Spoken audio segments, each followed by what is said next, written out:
Growing up in middle school and high school, every club I was involved in, every organization, I always got asked that icebreaker question: what are you passionate about?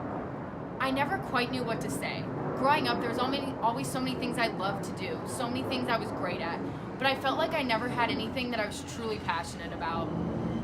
When I was in middle school, my mom got diagnosed with multiple system atrophy. I was still young, so I didn't fully understand the extent of it or what it meant or how it was going to affect my future.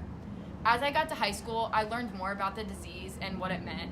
MSA, when my mom was diagnosed, she was given a 6-year life sentence. I didn't know that until about 3 years along when I was in high school. Basically, MSA is an advanced form of Parkinson's that deteriorates the muscles in your body, and it kind of works against your brain.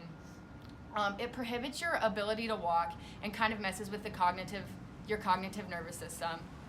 It was really hard watching my mom as I grew up become like weaker and weaker and be able to do less and less. By the time I was in high school, she wasn't able to walk anymore and was in a wheelchair. And every time she tried to stand up, she would fall. And that was something that was really hard for me to like watch someone go through that.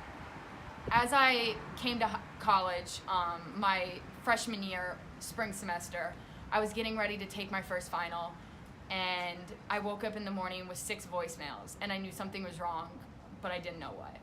I called back my dad, and I had learned that my mom passed away that night.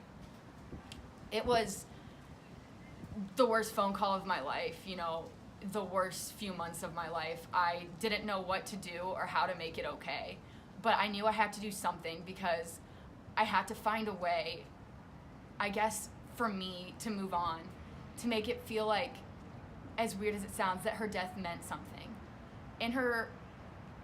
When she died, she wanted people to donate to the Multiple System Atrophy Foundation because she hoped that one day people would find a cure, or at least be able to help out the families more. So after my mom passed away, I started posting the GoFundMe page, posting about what she had posted before she had passed away, and I just tried to get the word out about multiple system atrophy and just start spreading awareness and raising money because I wanted to be able to make a difference, to know that I helped someone, that it meant something. And I felt like it has, and I felt like I've truly been able to make a difference. And while I went through the worst time of my life, I felt like I was able to find what I was passionate about, and that's helping people, loving people, and just being the best version of myself I can be. And while that part was great too, I felt like the biggest part of why I love the foundation so much is I feel like working with the foundation and raising money, I feel like I still have a part of my mom with me, and that's something that I think is really special.